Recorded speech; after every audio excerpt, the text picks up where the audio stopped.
You have landed on The Substance. I'm your host, Trevor Aiken. And I'm your other host, Philip Marinello. We're two guys who are thinking critically about faith, culture, and theology. What are we talking today, Trev? You want to tell them what we're doing? Here we are, early 2019, looking back on some of our favorite and most substantive media of all of 2018. Yeah, so I was pretty excited about this one. 2018 was a wild year in a lot of ways. Feels that way. Like, it was real quick. Everybody says that, blah, blah, blah, you're getting older and things go quick. Like, found out my wife was pregnant at, like, the beginning of the year, and then, like, had a kid in September. So, like, the whole year was kind of baby-centric a little bit for us. So, like, I also didn't consume as much media in various forms as I have before. Yeah, you only outpaced me by a factor of, like, 10 instead of, like, 35. You probably cranked a lot more. You caught up on the podcast. On the podcast realm, yeah. Well, in media. So basically, what we're going to be talking today, I believe we said films, podcasts, books, and music. Is there anything else? Wow. I almost said movies, but movies are films. You're just fancy. Movies and film. Well, some might say there are a difference. Okay, so let's jump into movies. Sure, movies. So this is part of our launch batch that we're going to be dropping. So yes. Hope you guys are loving the launch. Yeah, thanks for listening, by the way. This is not going to be a typical episode. We're not just going to be giving short takes on various random things for. Oh no, this is an omnibus. This is a look back. This is going to be a long, fun, not every day is a new year day. That's true. So we're going to be trying to encapsulate a whole bunch of stuff, and hopefully next year I will have got to finish like a lot more of the stuff that I was hoping to. So on all of these lists that we're talking about, there's plenty of stuff that I heard was real great. I just didn't have the time. Yeah, true. So what I was going to say, since this is the launch, we haven't dropped any of our substantive cinema episodes yet.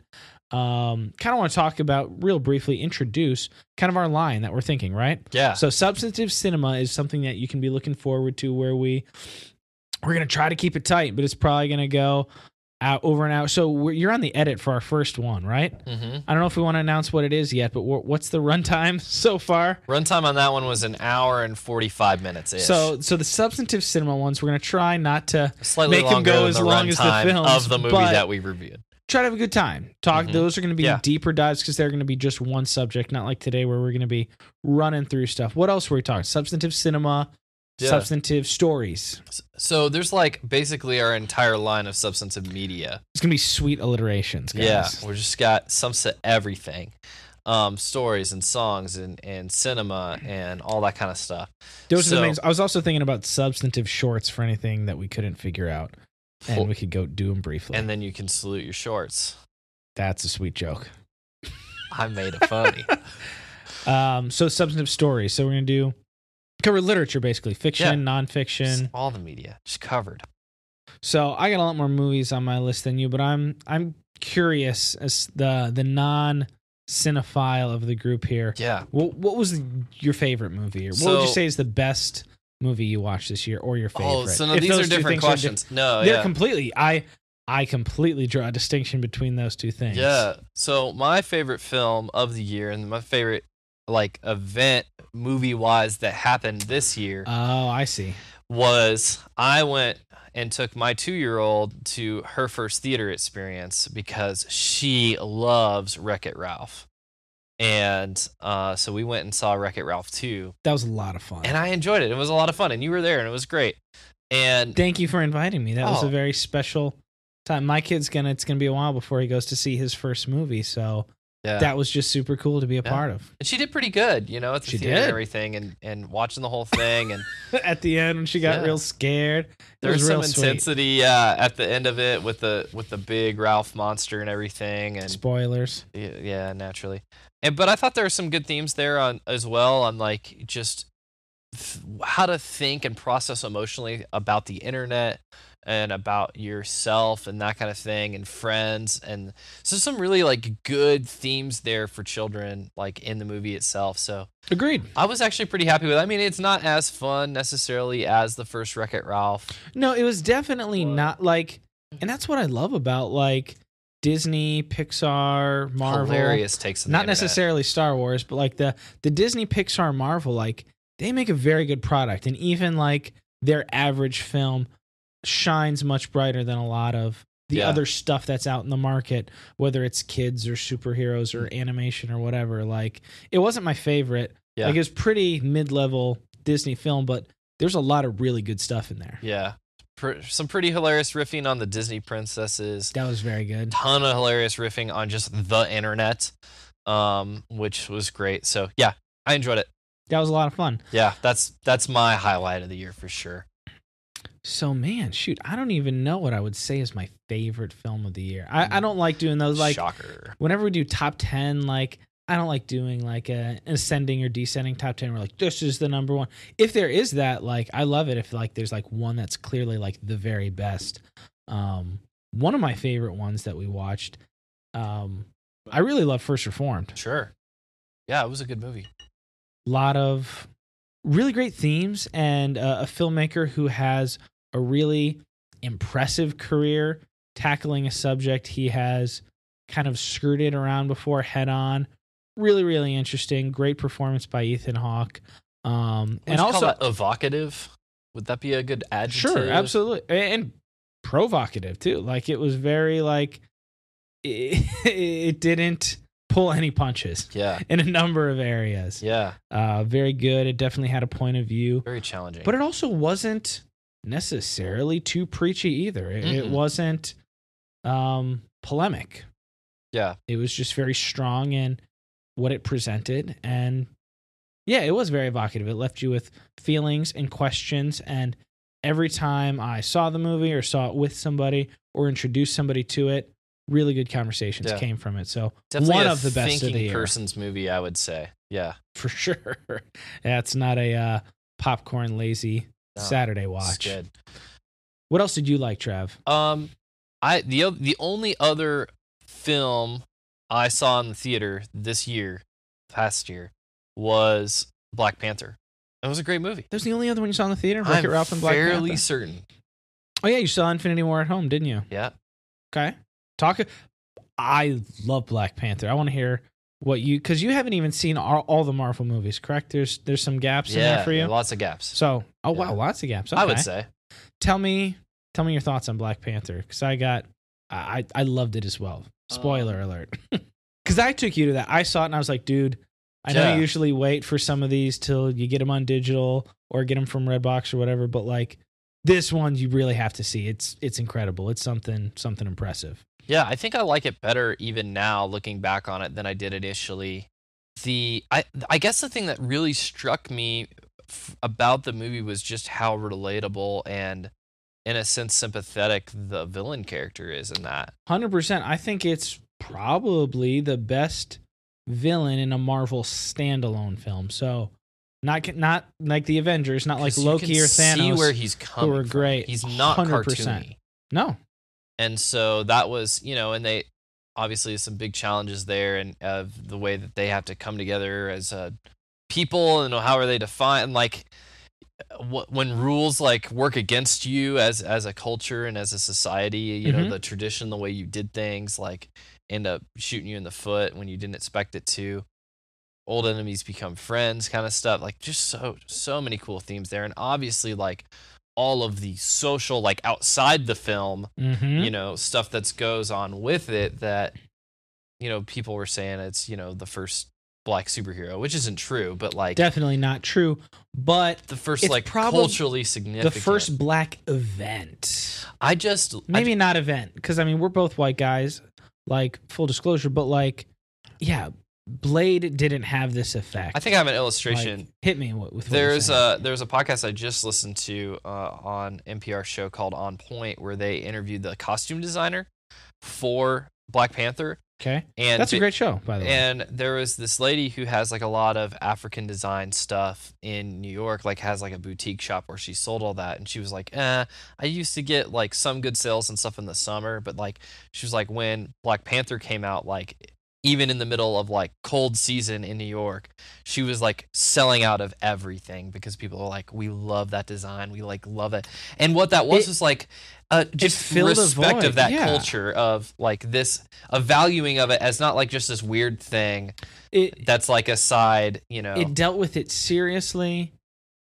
It dealt with like Black culture very seriously, very respectfully, very lovingly, like just in a way that like isn't common. I'm not saying it's never happened before. Like that's a silly thing. Like when you say something like that. Same with, I didn't see it yet. I want to see it. The Crazy Rich Asians. That also like made all the money in the world. Like when people are like, hey, we'd love to see ourselves like taken seriously and like respected on camera. People show up for it. One of the coolest experiences I had in the theater this year was the first time I saw Black Panther, which was opening night. I went with you, I think, the next weekend. I had you come see it with me. I went opening night. You hear a lot of people say, oh, I saw multi-generations, and I did too. That was awesome. You saw like old people, middle-aged people, and then the kids. Like you saw like, oh, like that's an entire family coming, which was very impactful and awesome for me as a theater goer. Like I love the theater being an experience, and like whole groups of people got to go see this with their family. Yeah. But on the end, what really impacted me, I've never seen this before. I've seen, whenever I travel, I usually try to like find cool movie theaters. Like I'm a big movie guy. I've been to notable theaters everywhere I've ever been, and I've never seen this in my life. So after the movie, everybody was loving it. It was a great movie too. Not only did it like service the culture and all these things, but it was also just very, very good. At the end of the movie, in the lobby, the Black Panther standee, where it was like a giant T'Challa and you could like take a picture with it. Yes. There was a line of, no joke, like 150 plus people like waiting to take their picture with the Black Panther standee. I've never seen that. Like sometimes there's like a little hole you can pop your face through and one or two people take a picture. There was a line wrapped around the theater, like as if like they were waiting for like a new Star Wars movie to take a picture with that. And that's like wow, like this is important. Yeah. And I think one of the things that makes the movie great as well is like, obviously there's been other movies around these kind of topics, but none that like that had such a big brand behind it and could connect with so many people without being in your face about it. So, sure, I agree. And I was listening, so I'll mention a couple others really quick as well, kind of under that banner. So I was listening to Sam Sanders' It's Been a Minute podcast on NPR. I listened to him a lot with the election run up, and then he went to do kind of like a pop culture podcast that's pretty interesting. Just kind of mentioning like the real spike the last few years and what he called like prestige Black cinema, whether it's films or television. Also kind of under that banner. Really, really great. And it's kind of funny. You sent it to me. You and my wife sent it to me within like moments of each other. Obama's List, Black Klansman, and Blind Spotting. Two very different, but also very good movies. Like there is a group of folks and artists who are now getting the chance to tell stories in a way and at a level they hadn't before. And it's not that, like it's you don't want to step in anything here. Like you don't want to paint in broad strokes either, like, and come off silly, but like the Black artists who have something really great to say are now getting an opportunity. It's not like anything made by a Black person is now so much more important or better, but like studios and production companies and just like technology, like are making it. It's not all just like straight to DVD. Correct. Or not the paint in a broad stroke, I guess, but not even that. Or it's like it's so difficult to get in that like you can't. That you're just like writing screenplays that no one will ever read. And they were great. So Black Klansman, based on a true story. Also, so want to give a disclaimer too, because this is our target audience is going to be a lot of people who are religious. This isn't a complete endorsement of everything. Endorsement of all the content and all this. Black Klansman and Blind Spotting, R-rated, lots and lots of profanity in there. So just a side note for that, but just really great. First Reform has a little bit of gore. Yeah, First Reform's kind of disturbing. Yeah, mentions are not endorsements. Use your own wisdom, right? Like, read a summary or go something. to IMDb or whatever. Check the content. Yeah, we don't want anybody like conscience to be a stumbling block to anybody. And I think some of and also I think just for the future, I think Black Klansman and Blind Spotting would also be very good Substantive Cinema. Yeah, contestants for a Substantive Cinema episode on their own. So I don't want to get too deep, but especially Blind Spotting as far as like the artistic purity in a way. It's these guys that had been working on the material for years and years and years, and the two guys who starred in it wrote it. They've been doing theater and music and all sorts of stuff together. The guy that directed it directed their music videos, and I may have been his first feature. I don't have his filmography in front of me, but just super impressive. And also, it's on a much different level, but I think you can also kind of put now, I guess, the second half of the Rocky franchise, the Creed franchise. Creed 2 is actually maybe... The cinephile in me is kind of like feeling a little embarrassed, and I don't know if it's true, but off the top of my head right now, Creed 2 might have been my favorite movie of the year. The only thing I know about Creed's a band that people make fun of. That's disgusting. You've heard of Rocky, Sylvester Stallone? Yes. So, wow. I'm not going to catch you up on Creed and Rocky. This is like the modern, like the next, so Sylvester Stallone is still in it. So it's as like the next generation. The mentor. So yeah. his... Rocky, the next generation. His opponent in the first movie was Apollo Creed, who then became his friend, who then died, and then this is Apollo Creed's son. That Rocky's mentoring. Whoa. So, a lot of, like, Creed was incredible. Cool. And a lot of people out there throwing shade on Creed 2, saying it's not as good, this and that. I thought it was better. I loved it. I think Ryan Coogler is probably a superior filmmaker. The guy that made Black Panther made the first Creed. Okay. But just, it was perfectly made for me, and I thought every beat hit. Some of it was a little sappy or whatever, but it hit perfectly for me. Like, the themes of, like, masculinity and, like, taking responsibility for your life, like, figuring out who you are, not in relation to, like, your parents, and, like, starting your, like, I had my kid this year. Yeah. He's starting his family, having his kid, like, fighting the kid of the guy who killed his dad in the boxing ring, like, it was like perfectly made for me. Wow. I loved every second of it. Well, that's like kind of exciting for, I guess, any of our listeners who maybe didn't know that there was like, hey, a new or sequel Rocky content out there. Like, I'm sure it's been out there, but there might be people who are like, I kind of know of Rocky as like a pop culture big thing, like I did. Sure. And I've never, I don't really have any knowledge of Creed. And okay. Yeah, so the Creed films also very good contestants for Substantive Cinema. Yeah, and that's something you'd pick up on iTunes, Amazon, streaming iTunes, service, Vudu, Netflix, or not Netflix. Like iTunes, Vudu, Movies Anywhere, wherever you would purchase digital. Creed 2 is not out yet, but especially iTunes and Amazon iTunes on the links that we're gonna provide. Yeah, we're gonna have affiliate links at the end of the show for these. Yeah, so if you just scroll down on the page, you'll see some show notes about all the things we're talking about today. And if any of this media that we're talking about is interesting to you, you could actually really support us as a show by clicking that link if you go to purchase any of those things. So when you click that, anything you get on that site for I think the next day basically counts as us sending you there. So that looks good on us. We're probably running a little bit late here on this, but there's two others I want to mention. I have plenty on my list here. Sure, yeah, go for it. What are some others, honorable mentions? Oh, not honorable mentions. This was incredible. Highly honorable. Wow, I almost just said it's incredible. Incredibles 2. Very, very, very, very good. I haven't watched it enough to realize, decide if I like it more than the first one. Because the first one came out so long ago. Yeah. And it was so good. True, very long ago. But Brad Bird continues his unbroken streak has only made very good films. He's only made 6 or 7, but I love to really, really like all of them. So Incredibles 2 continued cool, as good or better. I don't know if it's better. So he didn't make Incredibles 1? He did. Oh, he did? Yeah, he did Iron Giant. Oh, okay. Incredibles, Ratatouille. Oh. I know these films. Yeah, but all of them were just high quality films. Sweet. Even Tomorrowland. Tomorrowland I don't love, but I like very much. Very interesting movie. And then, so the last one I want to mention, documentary, Won't You Be My Neighbor. Have you heard of that, Trev? So Mr. I'm Rogers? guessing Mr. Rogers documentary? Yeah. Also a very good contestant for Substantive Cinema. Now is the very best time that could have come out. Celebrating the life of a man who sole purpose, in his public life, was to encourage people to respect each other and to love their neighbor. Literally. Wow.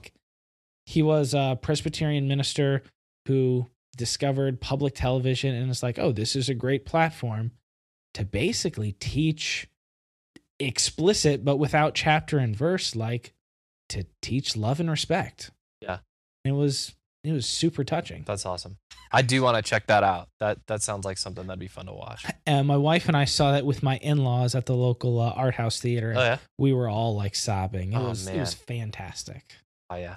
Highly recommend it. Everybody seems to be a huge fan of Mr. Rogers. And like the thing about Mr. Rogers too is like You can't not be unless you hate humanity. You can't knock him. Like, yeah, he's such a stand-up dude, and it seems like his life was just full of integrity and has been standing up to like any kind of scrutiny. So And that while there is like some slight like rude humor in the background with some of the production company, but it was all in good fun. Like I'd say, I mean, I am a parent, but I'm not a parent of everybody else's kids. That's one that like the whole family, I'm broadly painting, probably like 10 and up could probably see and enjoy. Little bit of crudeness, you can look it up, but like it was super touching. And like that was a substantive film. That was saying it is good to be good. And I don't know, I don't remember the guy who made that off the top of my head. Don't know what his background or personal beliefs are, but it is undeniable and attractive. And that's the gospel. Like that's part of it, right? Like when you live it out, when you obey the gospel, when you obey, for example, Colossians 3, and it talks to you about how to live and how to treat other people. Like, yeah, the Christians shouldn't be the ones thought of as the rude ones, like, or the hostile, hateful people, or the aggressive, I mean, we should definitely stand on truth, but we should, to hold to truth, but like let your love be known among men. Absolutely. And Fred Rogers was that. Yeah, and by our love for each other, and then therefore by our love as seen by the world is how that Jesus said people will know that we're his disciples. Correct. Yeah, all of these actually are good. And also, lastly, these are honorable mentions. Shout out to Netflix for I wish I could have seen those movies in the theaters, but shout out to Netflix for putting out high quality creators films on their streaming service. It gives giving them all the money and letting them do whatever they want. I think that's a great model. Anybody listening that has any find smart creators, give them the money, let them have fun. Want. So boom. That's all I got. Sounds like a recipe for success. All right, podcasts. Let's do it. Can I lead off with some? I would like you. So let me set you up. You had a bit of the year of the podcast, a personal, philosophical, and political renaissance. A little bit, kind of a lot due to podcasts. Is that a fair statement? I think I don't want to oversell it. I do feel like having listened to as many podcasts as I've listened to, I got a new perspective on the world because I learned history that I felt like was kept from me. That's what I think is amazing about podcasts. We're going to do this to the best of our ability. And if done well, it's the idea of bringing perspectives that hopefully have value and substance and making them available to anyone. You don't have to pay for this. We'd love it if you threw a little stuff our way here and there. We're going to have affiliate links and whatnot, but we want to put this out for free to edify and to build up. Absolutely. And what's cool about it too is it's on demand. So it's what you want to listen to. If there's an episode later on, if you're coming to this, a year from now and you're looking through all of our episodes. But subscribe though. You don't need to download every episode, but for sure subscribe. Yeah, well, I don't understand. If I wanted to listen to if there's any podcast that I really like, I'm going to subscribe to it just for the sheer fact of it's going to be easier to find in my app. True. Even if I don't listen to every single one, that's fine. You can turn downloads off in your settings, but you don't want to have to search it every single time. Just hit that subscribe button. It's the easiest way. Hit that subscribe button. I think I got some really, honestly, I just started to realize through a couple of ways, and I just think this is the Lord's providence that this comes in this part of my life, to just see things historically that are true and that have been, I think, avoided by a segment of the population that I tend to fall in. And so let me just talk about some of these things that were impactful for me. I think looking back on it, honestly, I had almost forgotten how impactful this podcast was for me. It turned out to be, I had thought that it was maybe an also ran, but then I went back and listened to some of it. And Say that again? You thought it was what? I thought maybe it was an also ran. Meaning? Also ran, it's a phrase that people say to say these people also ran. Like some people who didn't place, like it's like it's just on their honorable mention. Now I get it. Honorable mention. And also ran. Yeah. I've never heard that before. Oh. I never did track, but go ahead. Yeah. You should check that phrase out. It's a good one. Check the show notes for the link. Just kidding. But Drum roll. Buried Truths. Very good. Buried Truths is a podcast put out by, I think it's WABE out of Atlanta. A professor. Abe. Yeah. Wabe. But there's a professor there who used basically some of just current events and things that he found that was going on as like a cold case. I think it was cold case civil discrimination, like civil liberties discrimination, law kind of stuff. It was the subject of his class, and he used that as the subject of this podcast. And which, again, make, like, if you have really great content, don't be that weirdo, like, just trying to, like, get your coworkers to, like, sit down and listen to you for 3 hours. Put it out there. Make a podcast. Yeah. And they did some amazing work. I mean, they have all this audio, and they arranged it all chronologically. Pretty impressive and then audio figured library. out how they were going to tie it all together. When they had segments or like transcripts of court documents or things like that they didn't have audio for, they would get an actor to read it. So it's just really engaging. And what the story is about is in Georgia and in the South in general, after African Americans were given the right to vote, they were not given the right to vote in the primary, which in states which were 90% Democratic, like all Democrats, the primary was where the winner of the governor's seat and these other important political offices were elected. They were elected in the primary. And so the Democratic Party basically lost a suit where one of these guys from the NAACP actually sued the Democratic Party and went all the way to the Supreme Court because the Democratic Party was basically saying, well, we know that they're allowed to vote, but we're technically not just like a voting place. We're a social club. And so we can deny access to our social club to anybody we want to deny access to. And we just happen to want to deny access to all black people to our social club. And it's about basically, after that had been won, the struggle of the first people in this small town, Alston, Georgia, to vote. And this guy who was part of the NAACP in their local small chapter there, driving people to the polls, helping people out, and the things that happened. There's a guy who dies. That's pretty clear right off the bat. And then just the follow-up from that. And that's where I learned a lot of things, like just how inventive we have been as a people in new ways to keep people down when new laws are made to strike down old ways of keeping people down, and how people in power, will bend the law and certainly break morality to keep power. And there were a lot of really good, full disclosure, I didn't finish it. I listened to it for a while, and again, so many podcasts, but that kind of leads into the next one, right? Yeah. That's a little bit more, not a little bit more, that is modern and a lot easier for like a modern audience to kind of grab onto, going, this is happening today right now. Sure. There's a lot of ones, and I think, yeah, that one's so good. And there's a new season of that coming out in February. Yeah, I just saw that they're starting to promote. So I'm really excited. Yeah, I'm really excited about that for Buried Truths. So check out Buried Truths. Link's going to be in the show notes. Yes, do check that out. Revisionist history is not new to 2018. Oh, I don't have that on my notes. I forgot you're going to mention that. Yeah, first. I did want to mention that because that also helped me just think through some different things.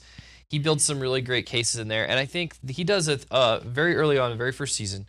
He does a 3-part series on education, and he talks about educational opportunity in young kids and then in high school, and then does an expose on the college system and how... We had that also on a side note, which we can maybe even talk... Again, this isn't going to be a political podcast, but we're going to address important substantive We say that we talk matters. about culture, and politics is such a huge part of our culture right now. We Especially would be right blind now. to not talk about it. But also, you sent me, it was back from 2015, but that 2-part This American Life, that talked about the educational system. Yeah, in Missouri. I was about to hit that. Okay, my bad. No, that's fine. We can talk about that. But yeah, do check out Revisionist History and those, especially those first episodes. They talk about endowments in colleges and what they choose to do with that. Honestly, that was some of the things that helped me as an individual start to like look back on affirmative action and like things like I was thinking about as a college student and didn't like. I remember having those conversations with you in college and what your position was. And it's actually like modern day pertinent because there's actually a suit being brought right now against Harvard University. That's basically the upshot of which would be they would not be able to use affirmative action anymore. Interesting. It's alleging that they discriminate against Asian American students, which there's some pretty good evidence there. And I think even if they do, I don't know if eliminating affirmative action is the right answer to that. Probably just eliminating the discriminative practices is better. But the conversation and it needs to be addressed somehow. Yeah, absolutely. And I think listen to those episodes. We'll have some links to those, but there was also some really great stuff in there, even about sports and just things that we allow. And it's like, hey, why do we tolerate this? Like, we might even talk about this at some point, but why do we tolerate a sport in America that is damaging to so many of its participants in long-term ways that we don't fully understand? You're talking about football? Talking about football and talking about brain injury. And everybody, as soon as I mentioned that, and you didn't probably see that Will Smith movie. You probably just thought of it, and you just said it. Truth. You just said it. You think concussions, and it's more than concussions. Oh yeah, the brain injury is caused by repeated impact. Because a helmet doesn't stop you're not gonna get cuts or bruises, but that doesn't mean your brain's not getting jostled. Yes. And you can be a lineman just taking snap after snap after snap after snap. And they don't have very long careers. And never, ever have a concussion and deal with lifelong brain trauma where a protein is built up and it causes depression. It causes all sorts of just I also awful really things. do like boxing, though, and fighting. So, I mean, because it's sport. I mean, but I don't know. I think most parents aren't sending their kids into boxing though, and I think there's a big difference. More ownership and you walk into a boxing ring knowing to a certain degree what the risks are. I'm here to avoid getting punched in the face, but that's exactly what that other guy's going to try to do to succeed. Correct. And yeah. No, I like that because when you made that face, I was like, oh, is this going to be Trevor Rance against boxing too? No. No, I don't also want to go there. It's just different. I concur. This American Life also just put into context, like you were saying, so different Lots podcasts. of great shows. It's a great show in general. That one particular 2015. Especially their one back in 2015 on, and that's actually shout out to Native Speaks because they were the one who linked me to that. Oh, yeah? Mm-hmm. Yeah, and that was, I just had it up here. It popped up. The Problem We All Face, episode 562 and 563. Yeah. And there were some other things. It wasn't there. I don't even remember where all the podcasts were that I learned different stuff, but there was even podcasts just looking back at stuff like Brown versus Board of Education and finding out hey, you think that's a great thing, and it is. Desegregation of schools was a great thing, but then immediately after the follow-up. Yes. Once again, people who, after laws are implemented to regulate human just nastiness, human nastiness finds a way. And they used that as an excuse to fire so many black teachers who were super qualified for their work. And that had a huge negative educational impact generational on a current generation of people. And so it's it's just thing after thing after thing that you just keep chronicling. And yeah, just seeing that history. Absolutely. That I wasn't taught that in school. I was taught that we lived in a meritocracy where everybody got the same shot. And sure, there was slavery, and sure, there was Jim Crow at one point, but we're done with that now. We're, we legislated against that. That's old news. So now everybody just needs to move on and pick themselves up by their own bootstraps and get on with life. And that presupposes that we're all on the same starting line. Right. And I love what Native Speaks has said about that, where it's you don't play a Monopoly game with 3 players for 10 minutes and get all the stuff, 80% stuff bought up on the board, and then... Or a couple hundred years. Yeah, and then institute a 4th player and expect them to be on equal footing with everybody else on the game. But Which obviously. leads into that's kind of a good background to going into Serial season 3, which was one of, I think, the most impactful podcasts of the year. Just like, wow, like it's just great journalism, honestly. Like, hey, the best journalism is podcasting, like far and away. I mean, I love the written word. A lot of stuff on TV is just hot partisan trash. Like, that's most of the stuff on television. Yeah. Not all of it. TV news media kind of is a dumpster fire right now. There are some great people out there writing for electronic sources, but like, it's hard to get traction. Far and away, the best journalism that I've been aware of is all podcasting. Well, the nice thing about the podcasting is you're just hearing the interview, and in Serial season 3 they got the ability to, which is wild, go into all of the courts in Cleveland. Why did Cleveland let them do that? It's amazing. Yeah, I think it's great. I think it's fantastic. And I think, just to get some fair reporting on, hey, this is what goes on. This is the state of things. And this is the experience of so many people, whether they're people who are accused of crimes, whether they're people on probation, whether they're the victim's family, whether they're the accused family, whether they're judges or lawyers. Like, there's actually a large part of a population that this is their life, this is their experience. The system, the criminal justice system. And I think some of us who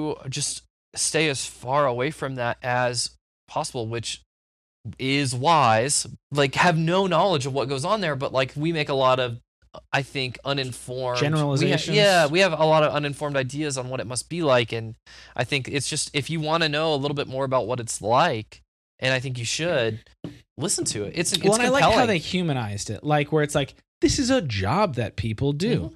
There are shortcuts that people take. There are systems that people exploit to make their jobs easier. Mm-hmm.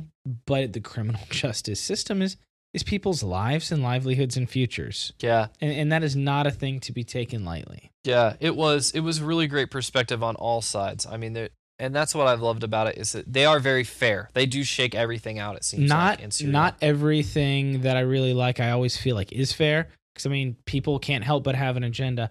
I thought Serial season 3 was terribly fair. I think all of everything I've listened to in Serial has been really, really fair. Yeah, shout out to Serial, all 3 seasons, all very different, all 10 out of 10, high quality.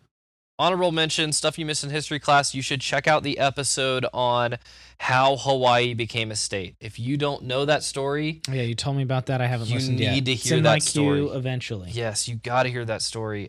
Honestly, like, these are just things like you didn't learn when you're going district class school, and it does change the way that you see that process and what we were like back then as a country. Honestly, like what our objectives are, what's important to us, and what it meant for a kingdom to become a state of the United States. Spoiler alert, there wasn't a Democratic vote on it. Oh. That's intriguing. Really? Yeah. In any way, shape, or form? It wasn't like the people of Hawaii joyously and unanimously by populist decision decided that they would be part of the United States. That is not how Hawaii became a state. Well, that puts it up a couple of notches in my queue. That's very interesting. Which one is that again? That's from Stuff You Missed in History Class, and we'll have a link in the show notes. What's the length of that one? It's not very long. Okay. Like probably 40, 50 minutes. Okay, that's cool. Yeah, it's great. I listen to plenty of 3-hour podcasts. I don't know if I want a 3-hour history lesson right now. Fair. No, it's compelling history, though. It won't put you to sleep, I promise you. Well, remind me when we're done recording. I'll put that in my queue for this week. Yeah, you should check that out. Can I mention a few more, or you got some? Let me hit a couple. Yeah, sorry. So, been monopolizing. We are in the Apple Podcast section under religion, spirituality, correct? Yeah, that's true. So one of the reasons we're in there is kind of frankly that we felt there was a pretty big gap. Yeah. Not that we don't want to try to compete in the cultural issues section or whatever, but like we want to make content from a biblical perspective. Mm-hmm. Like that's the thing. It's not going to be a Bible study every episode. I want to make the kind of Christian podcast that I want to listen to. That we want to hear. So I wanted to highlight 2 that are very, very good. Yeah. And I believe definitely are for everyone in a way, but also kind of aren't. So the two Christian podcasts, if you want to put it that way, that I really loved listening to this year. First one's Native Speaks. I already gave them a shout out. Yeah. Boys in Tampa. Shout out to Amin and KB and all those guys there. They have a rotating hosts, but really good show. Yeah. Guys also thinking critically about social issues, religious issues, some really good hip hop talk. I really enjoyed the top 5 episode. A lot of those young dudes don't know what they're talking about, but I really liked it. I think one of their first episodes of the year was their top 5. Is it live that they've got a new project? They're teasing it. Okay. They haven't talked about what. Native Speaks, to my knowledge, is coming back in 2019, as well as at least one new thing launching. Yeah, which is pretty exciting. Which I'm excited about both of those. Yeah. I was like, man, what happened? They stopped in like what, August or October? In October, there wasn't really a lot of talk about it, but it's just because those guys are hard at work doing some more stuff. So. Very excited to see what they're cooking up. So with them, really great stuff, but also it's not primarily the only thing. It's not like the only thing they talk about is racial reconciliation and politics and stuff like that, but it's a heavy deal, which I get it. I like that. Like, that's their life. They are working. They are doing real work. Like, they're not just talking about it. Especially KB. I don't know all the guys personally, but like, I know they are doing things in their community to further these things, and it is top of mind all the time, which I like. But that is also somewhat prohibitive to me. Going like, everybody should. I think everybody should listen to it, but like everybody being like, oh, like I'm gonna go check that out. And the other one I really loved was Journeywomen podcasts. I'm not a black urban youth and I'm not a woman, but like those were the 2 best Christian podcasts I think are out there right now as far as the stuff I've heard. Yeah. I don't know. My wife really listens to and benefits from Risen Motherhood. I listen to some of that as well. I haven't heard a lot of it except from what she's listened to, but what I've heard's been good. Some of my friends were just, I saw were interviewed on the Journeywomen, so I checked it out. Really good, and I ended up listening to like several of them. Super high quality. So we want to make a show that as much as possible is for everybody. We don't want to scrimp on like quality or depth. Yeah. We want to cover everything. We want to cover racial stuff. We want to cover gender stuff. We want to cover everything, but we don't want to be just one type of thing. Not that those shows are either. Right. I'm just going to bullet the rest of mine really quick. Okay. So I really loved ESPN 30 for 30. I heard so many good things about a number of episodes. It's just great sports journalism. Haven't listened to one of them yet. Whole series on Bikram yoga and like that dude and kind of how he ended so up like being top super 2, like creepy. if you were going to recommend somebody to listen to those who's maybe not like a big sports head, what would you say? I'd say check out the Bikram series, and then check out they did one about a guy who basically was a vegetable. Like people thought he was like in a vegetative state, like dead, but he was in there. And is this a sports podcast? Yeah. Okay. I think because this person was in sports, and like I'm trying to remember, there was a couple stories I listened to like this, but basically like she was in there like the whole time, and for years no one knew like that they were alert. There's a couple of podcasts I listened to like that. There was one of them was ESPN 30. Well, link that one. That's interesting. Yeah. What else? Startup was a podcast by Gimlet just about startups. Yeah. They did one actually on a church startup where this guy was. Take a minute. So I have, again, you recommended it to me. It's in my list. Haven't listened to it yet. Give somebody like the elevator pitch for this and kind of, because this sounds very interesting. Well, sure. I think our audience would appreciate this. Well, they just followed this one guy who, through a number of like actually even Gospel Coalition connected folks and a couple programs, got into with another guy into a church planting situation, and it just follows him as he experiences that, as certain things and certain challenges come up, and the challenge of trying to operate a church in a place that needs to be reached, but at the same time realizing like he needs to get enough people so that he can continue to support the church because he had a lot of seed money. And so it's like that's this tension between the spiritual side of it and trusting God and the business side of it and like I need supporters and followers. There's a lot to think through, like even theologically, like, is this the right way to go about it? How do we reach these people? Like, if this isn't the right way, then how do we do it? And even if it isn't the right way, like, what do I think about this guy and his faithfulness and like what he's trying to do? And like, in the beginning, honestly, I was very kind of antagonistic, but like just listening to it and like wanting to hear everything that was going on and like thinking through it like very critically at first. And I think I was a lot more sympathetic at the end towards the pastor who is there because he really does love the people, and he kind of himself had to settle on, this is about the people and their souls and the soul care, and I leave the rest to God, and the numbers will be what the numbers will be. And that was cool to hear. But it's if you want to listen to his path through that, like, it's just cool, like, to hear those pressures of a guy in pastoral ministry trying to start something new and fresh in an area that needs it. Interesting. Oh, and also bullet point shout out, Ask Pastor John continues to be good. I don't listen to every episode all the time, but that's a really good series. I like the idea of that. I'll bullet point the last couple of my media podcasts. So these are all just... Oh, you got one more? Sorry, hit it. Last one for me would be The City. It's a podcast put out in partnership with USA Today, and they document some environmental racism, mainly in Chicago, but they're going to do some other episodes in other places too. Interesting. The City. Yeah. I like it. That's a good name for a podcast. Yeah. It's good. I like clever name to podcasts. And yeah, it's good. Good reporting. So I'll hit a couple just that I really enjoyed listening to. There were definitely, I would say, some substantive things in there, especially if you appreciate or into any of the topics they cover. So behind the scenes television podcasts, there's tons of them, but two that I thought were just particularly really, really good. One is the Better Call Saul podcast. They've been doing it since the beginning, where they break down every episode super technically, talk about it as like a whole single thing, as that one, like where it fits in, like what they did. A lot of really great stories, and like they're telling a really great story on that show. And then also is the Good Place podcast. I just actually found that out probably within the last like month or so, and have cranked it. Just so fun. Also, Good Place might be an interesting thing to talk about as well. I told you about kind of the concept of that. Yeah. Really good. And then another one that I really love, they don't put out episodes. I could be wrong.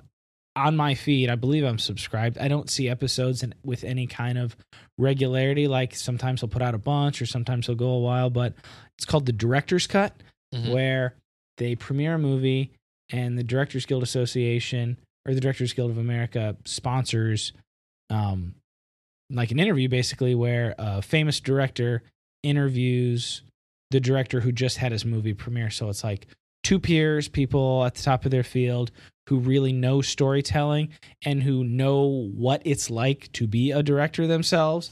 So like the questions they ask, the stuff they get to, it's not too long. They're usually like about 40 minutes or so, but they get to much more interesting stuff than like a media journalist typically does. So nice.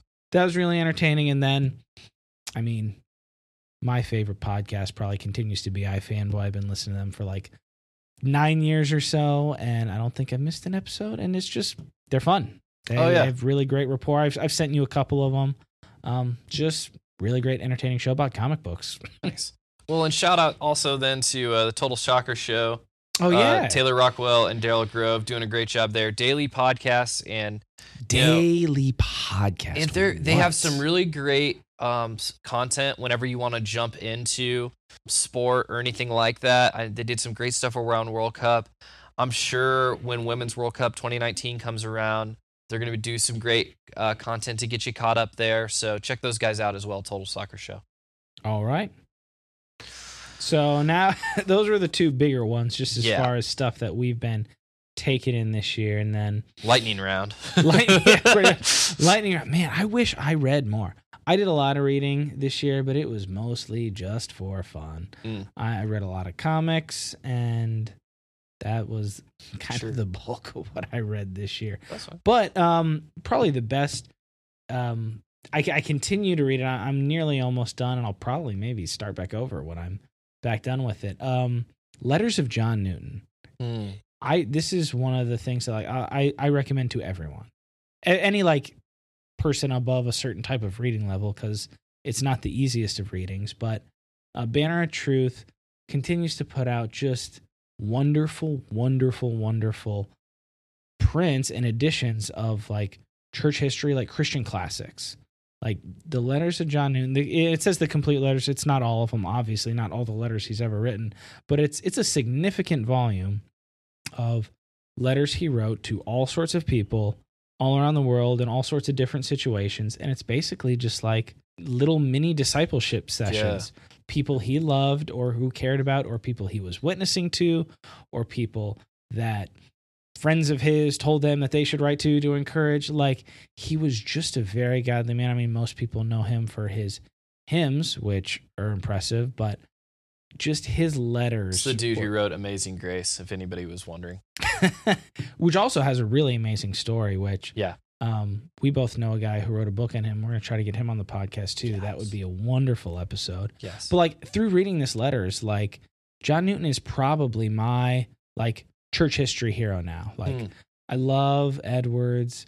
I love Baxter. Like, and all these guys were flawed in various ways, like Richard Sibbs, but like just as far, like if I could have a life and a ministry like that, like he loved people.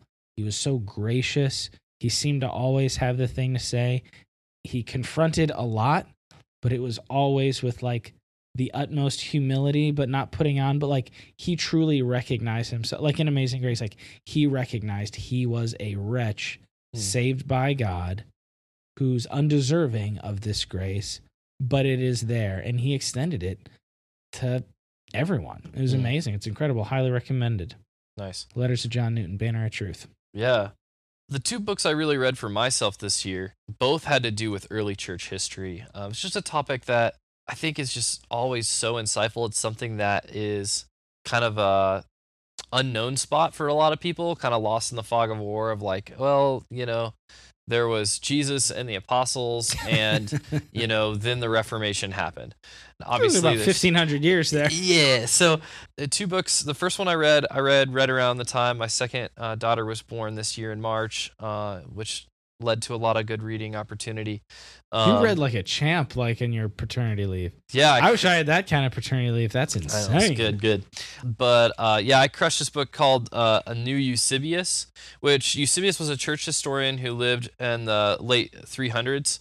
And basically everything we know about Christian history from that early time, like he gathered up. And this book was a source book. So it took like his source material, any other source material we had from the time, like Justin Martyr, that kind of stuff, gave the context to that, gave the pertinent snippets, and then organized it all into this really easy to, I thought found it easy to read kind of anthology of these different sections of like right after the apostles, even included some like actual like New Testament stuff in there, and then all the way through Eusebius himself and his death. And honestly, it tells an amazing story because you start with Christians who in the persecutions die because they will not worship the emperor. And you end with a guy who writes a biography of the emperor, who's the church historian Eusebius himself. He writes a biography of the emperor, which basically puts him on level footing with Messiah, like with the Son of God. And so and that's how the book kind of tells the story, because it's real. Like this actually happened in history, that at the end of the New Testament period, you have believers dying for their faith because they won't bow the knee to the emperor and worship him. And then 400 years later, you have the church triumphant, quote unquote, but now the, most famous church historian basically worshiping the emperor. Sounds like an interesting read. Yeah. And so check that out. And then the other book that I read was a book. Was it pretty dense? You said it was pretty easy to read. Like as you're describing it to me, it sounds real interesting, but it sounds like I'd really like to read like it is a Challies like book review on it. Yeah, it's a source book, right? So you are going to Which I would like those are real toss-ups. Like if you really get into it, then you get into it. Yeah. Well, and some people tell you like, oh no, don't read the source book. You have to just straight read up the early fathers themselves. And I'm like, I don't have time to read all those guys. Because I mean, I have the works of John. I have the Banner of Truth. Like I got the works of John Newton and the works of John Owen on my shelf. I've not read all of them. Like, right. And that's what's great is so like, you know, you're not going to I'm working on them, but probably like you're not just going to sit down and read Pliny in translation or Tatian or Justin Martyr or all these guys. Like you just want the highlights. Like give me the highlights of these guys. And if you're serious about learning those things, you want to read those guys, but you just want the highlights. That's what this book does. nice. For our other folks who don't want that big of a look on church history, but you do want to know it, I'm going to tell you, you can probably check this out from your library. And is your local? I mean, podcasts are by nature not local, but man, we also shout out to Johnson County Library System in Kansas City. Loving the Johnson County Library. Good night, is it amazing? Yeah. So there's a book called Saints and Sinners, and it is a history of the popes of all, you know, just throughout history. Yeah, just a papal history, right? Yeah. Doesn't really whitewash anything. But he is a Catholic scholar. But I will tell you, I think the first 40 pages of that book is the best summary of the first 400 years of church history that I've read anywhere. And so literally, if you just wanted and we both went to seminary. I mean, you've got a MDiv, like you're not just I've read a little bit. I'm the guy who just read the source book I told you about on the first 400 years of church history and all that stuff. So I know what goes on in that church history now. And if you just want to like get like the highlights of what happens and have a deep understanding of it in 40 pages, like even if you don't read the rest of the history of the popes. Saints and Sinners, you said? Yeah, check out Saints and By Sinners. The author is Eaton Duffy. Okay. Also, I'm sure it'll be in the show notes. As above. And but honestly, if you do go on and read the history, it's a European history because it's literally every single major event in European history they were either at the center of themselves, caused, or had strong reactions to, and so there's a history there. So whether it's the rise of Republican governments, whether it's, you know, the Dark Ages, whether it's feudalism, whether it's Charlemagne or the Holy Roman Empire or France and England going back and forth. They're there in the middle of all of it. And so if you want in one volume to really get like 40 pages. I mean, it sounded really good, and like you put it on my radar. It's not quite like, so I mean, I do have also a lot of nonfiction I want to get to. It's not necessarily popped onto my list, but I could do 40 pages. That sounds good. And I just kept finding myself being like, and I can get it from the library. Yeah, that's a good Saturday morning read. Yeah, I just kept thinking like, oh, I wonder what the popes did with this. And you're just like, you're blown away, thing after thing after thing. You're just like, oh my goodness, like that's crazy. Like, I wonder how like the popes lost control of all the papal states and just became the Vatican. Was it real long? It's a long book. It's thick. All right. It is indeed a thick volume. But yeah, first 40 pages definitely readable. But yeah, I think if you want something for everybody, I think I will at check least out those first 40 pages. And then if you want to go further, go further. It's interesting stuff. And if you're looking for a history of Europe kind of thing that's accessible, it's good. On the application side, if you want a real short book, I think it's only 80 pages long. I went again through Crazy Busy with some college students this year. Kennedy Young. And that's just such a helpful way to organize life and think about it. And you know I'm not into self-help and all that kind of stuff. And we'll talk about that at a different time. Okay. But if you want a book about discipline and priorities and 100%. organizing your life well, that is a good book to do it. And it really does organize things along godly wisdom. With a really great perspective. Because, I mean, for me, the other books I read this year were either like comic books for fun or like business and like those types of books. Like entrepreneurial, self-help, discipline, like those were the other stuff I read. And I mean, I really did like The Power of Habit. That was probably the one that I listened to that like I tried to apply stuff from the most. But I mean, yeah, there's a lot of really good stuff out there, but I do really appreciate whenever somebody who is wise and is sound takes biblical principles succinctly and puts out something like that. Would also love if anybody has a relationship with Kevin DeYoung or connection to him, would love to get him on the show. He's written two of probably my favorite, because again, it's short and sweet, but it's also deep. Like, he's written probably two of my favorite books to give people. Why We Love the Church. Yeah. Blanking on the other one right now. So scratch that. We'll just say, just Why We Love the Church. Like, a lot of people rightly see hypocrisy and want to move away from it, but it's not a new book. It came out well before 2016 Yeah. and all the nonsense. But I think everybody should see, like, why we should love the church. The short answer is because the church is the bride of Christ, and God loves the church. Yeah. But I think that's one of the best, simplest. It's written at like a high school or lower level. It's so good. Would love to have Kevin DeYoung on. That was a sidebar for little promotion for him. Yeah, he does have some great stuff. Connect us to the man. All right. So that's books. You want to talk music? Music.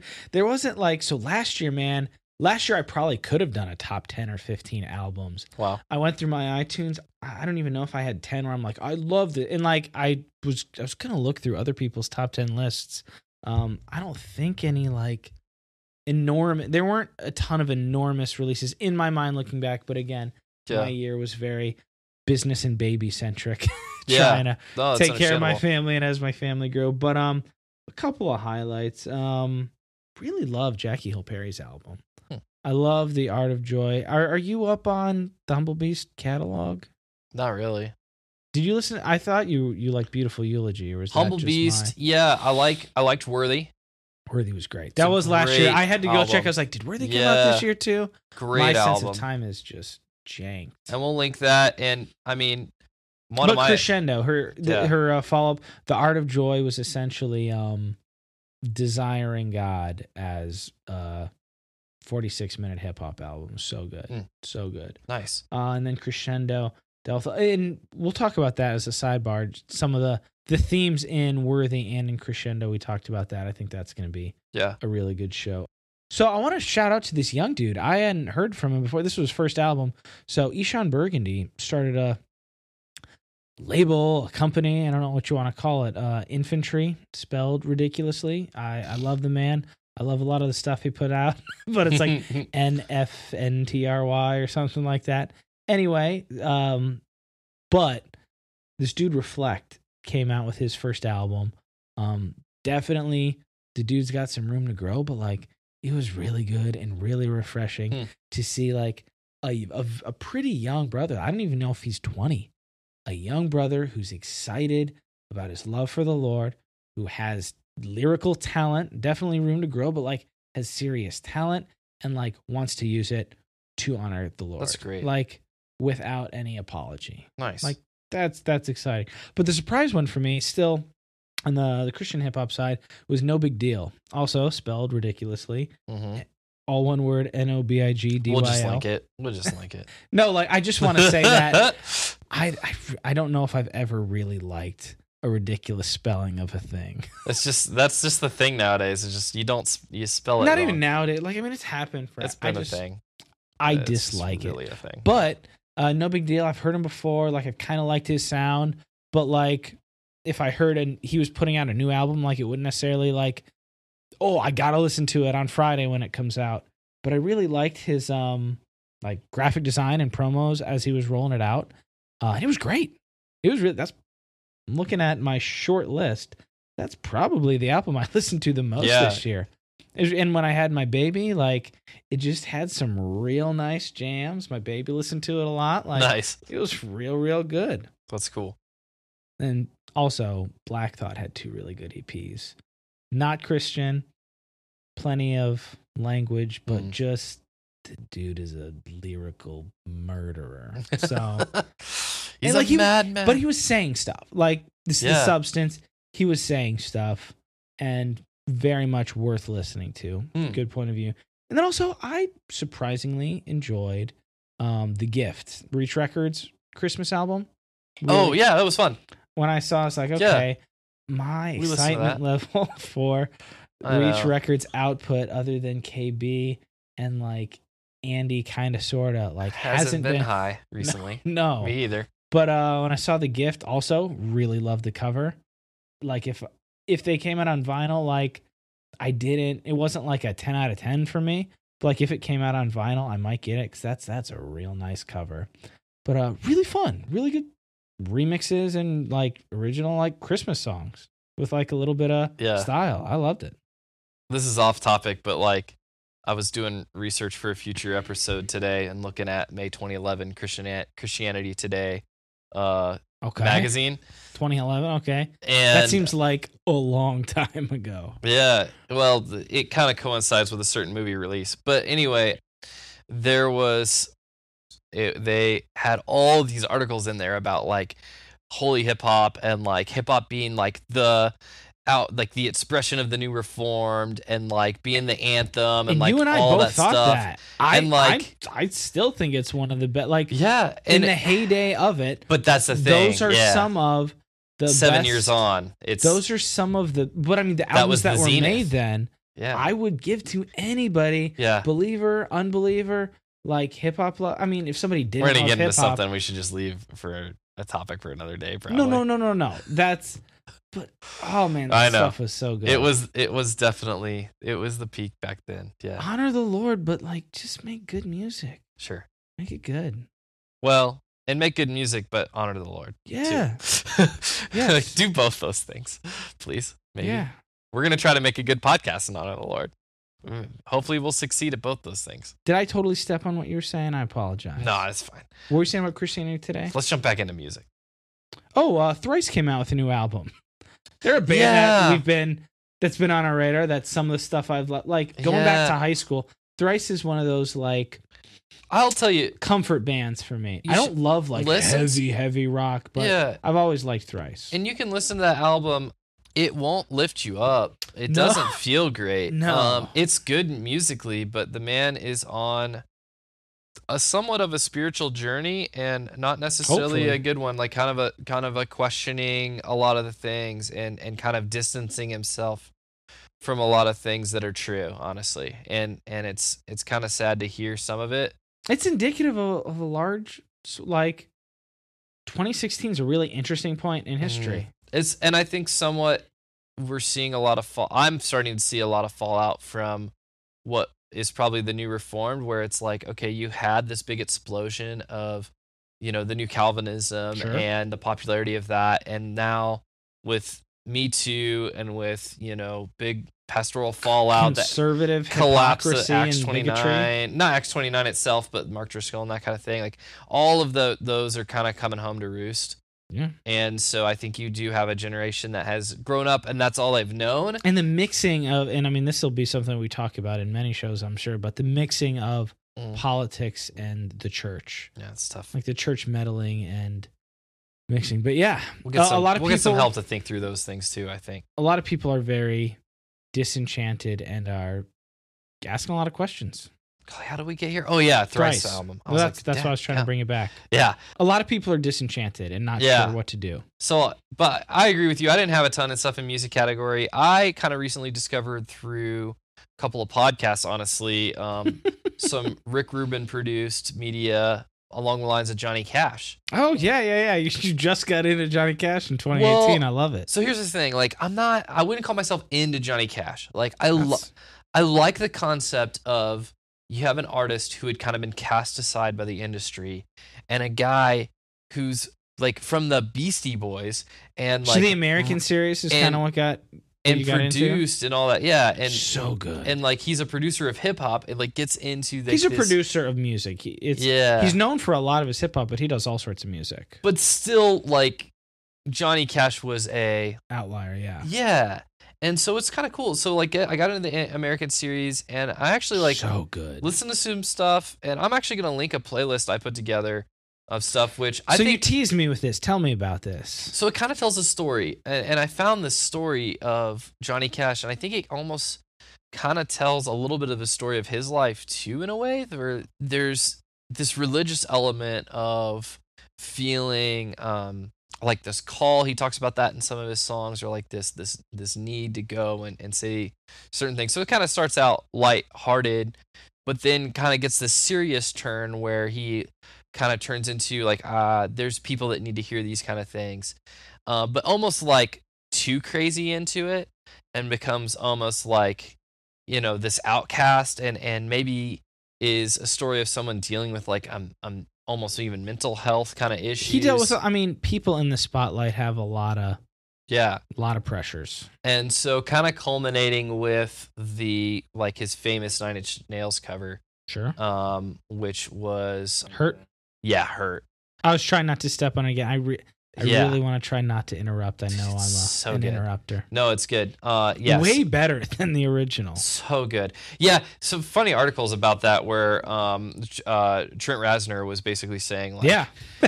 dude stole my song. Like, that was my baby, and he stole it, but kudos. Like, all he can do is, like, stand on the side and applaud. Respect the talent. Yeah, and then from there, it kind of flows into kind of like this idea of, you know, he like in my playlist / album kind of thing, like the idea of like this character ends up in, I think, prison, and like it kind of goes on to like some afterlife stuff. So I don't know. I think it's got some flow to it. When I want to listen to some Johnny Cash stuff, I listen to that, and I really love get the into American series. I love so yeah. And I feel like it gives the American series like some like story and punch that it was just almost like, if you listen to the albums themselves, they're almost like just anthology. I think 4 is like a near perfect album. That's one of my top albums of all time. I'll check it out again. As I was listening through them all, I had a hard time like attaching to any theme. Well, it's not necessarily a narrative. I don't think it's meant 4 is the strongest. Yeah, by far. I don't think they were. It almost didn't sound like they were like really trying to communicate any kind of theme or story necessarily. But I found one, I feel like, in there, and I feel like I enjoy. That's fascinating. The story that I'm very excited to get into. Yeah, listen to it. And then the other one I have is just came out? Literally a single song that I wanted to point out. All right, hit me. People should listen to, and I know it's hardcore and it's screamo music. Oh yeah, but Ghosts by August Burns Red. And if you need to, August Burns Red. Yeah, pull up. They have. I don't think their album was released in 2018. Maybe it was. Not quite as nostalgic for me as Thrice, but I do appreciate some August Burns Red. Well, and they're not just nostalgia. I mean, they've been keeping up and releasing stuff. No, but I mean, like, I'm not a big heavy rocker. Right. But, like, stuff I dug when I was in high school. But honestly, people should check out the song Ghosts. What it's about is, the idea is the ghosts are the people who are right there, but you don't see them. And it talks about homelessness, and it talks about the perspective of people who are there and just like don't get treated as human because people don't want to interact with that. Don't mean to doubt you. You're 100%. Oh, there it is. August Burns Red. Okay. I was like, I don't see it. So that's a great album, and the album that song is on is a great album. Do you know which one it is? I only see the music video. I don't see the song. Yes, I do. Let me pull that up for you. Oh, it's 2015. Found in Faraway Places. Yes. Yeah, so that's Found in Faraway Places. Like I said, it's not just a song you like. It's just a song that really connected with me a lot this year. Like, I was listening to it, and I had never really... I just got to the point where I'm like, I really like the way this sounds. Let me look at the lyrics, and what I found there was just really deep and profound. And, like, who makes a song like that? Like... I don't think the average person expects when they go to listen to screamo music to find something that's going to tug on their heartstrings about homeless people. I think that's a very fair statement. That's great. And it's so easy to release content, and it's so easy to access content too. You know, I recommend, and what I use to listen to music is Apple Music. Same. And we'll have a link down there where you can grab, if you want to get 3 months going on that for free, you can do that. Also, I did want to. I saw a good on way my to support list. the show. Pardon me. Sorry, I also saw my list. I forgot. Leon Bridges also dropped a new album this year. He's so good. That was one of my vinyls I bought. Like, how would you describe Leon Bridges to somebody who's never heard him? Like a modern, like soul, like almost like modern Motown. Well, not the vibes from his first album to his second one are very different. But like, I think that's an adequate description of it. Yeah, you got to hear it. Yeah, and also kind of in keeping with some of the theme of the Thrice, the first album was he. I don't know if you know, he almost signed to Humble Beast. He almost was a Humble Beast artist, but he went.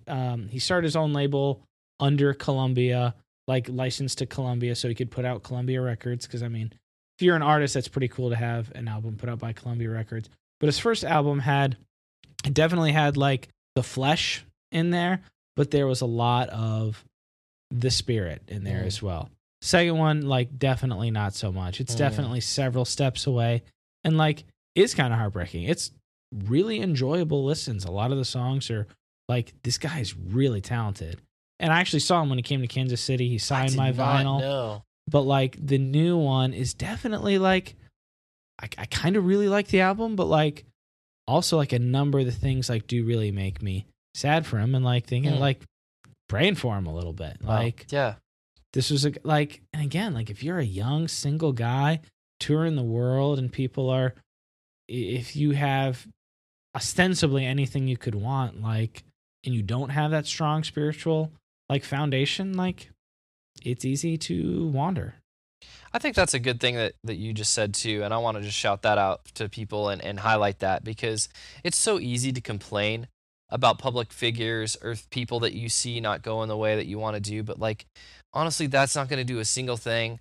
Debating it isn't going to do a single thing. You can't have any praying opinion about without empathy. But praying about it does so much. Like this is literally the thing that you can do to affect change and like to just to call upon the power of God in that situation. So especially with people that at one point in time seem to really like seek after the Lord. Sure.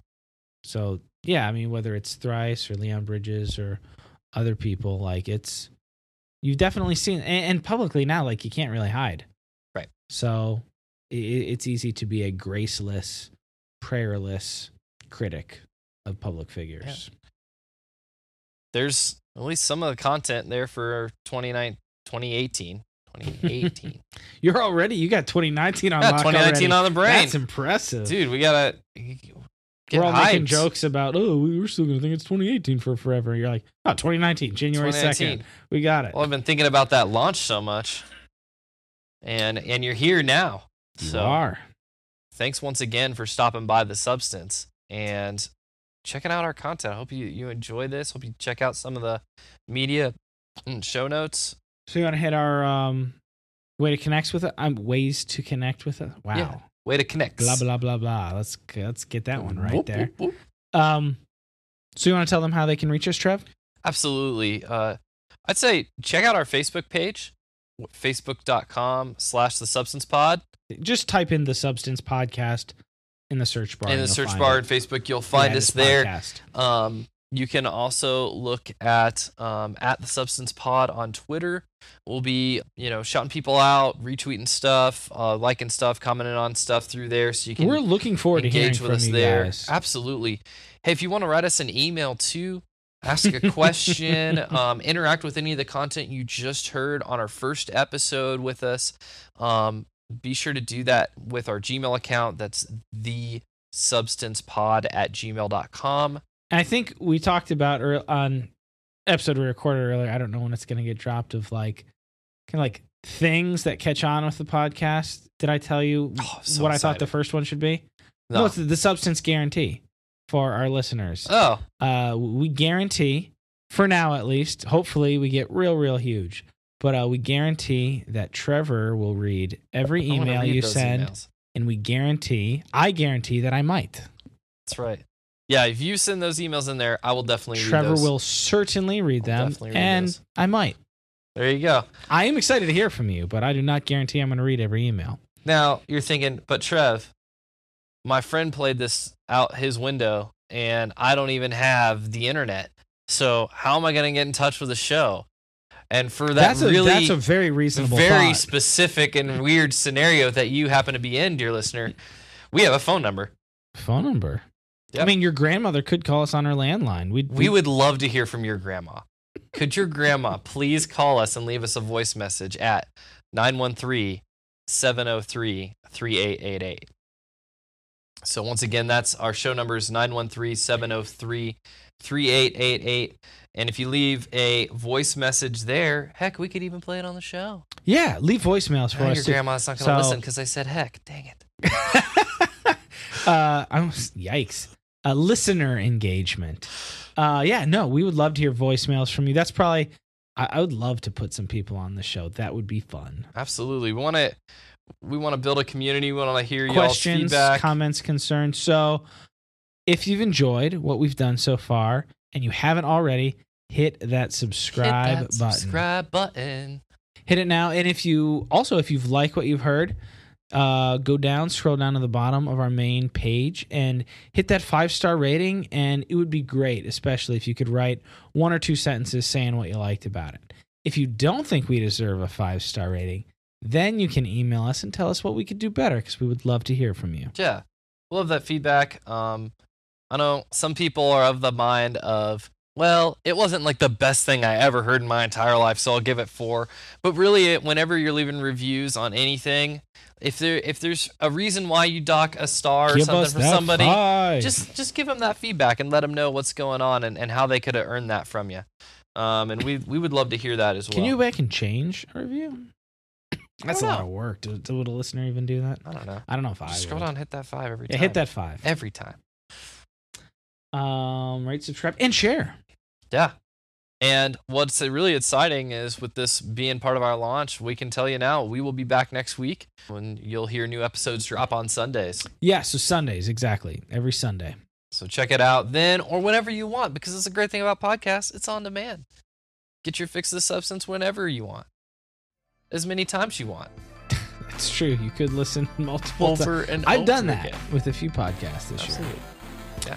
Yeah. Think that's about it for us this week or this episode. So we'll see you next time.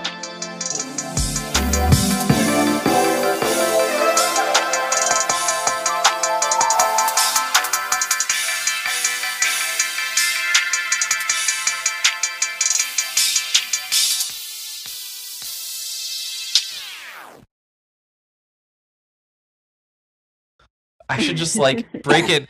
This is Trevor breaking into the podcast right now. Mumsy, please call 913. No. I'll tell her. Here's the number. Call at this time. 3888 and just say She'll bring the anything you wild. want to me She and will Philip. Bring the wild. Or leave us messages. I'm editing everyone else out but me right now, and you're just hearing my voice asking you to please call that number and tell us all the things you want to tell us.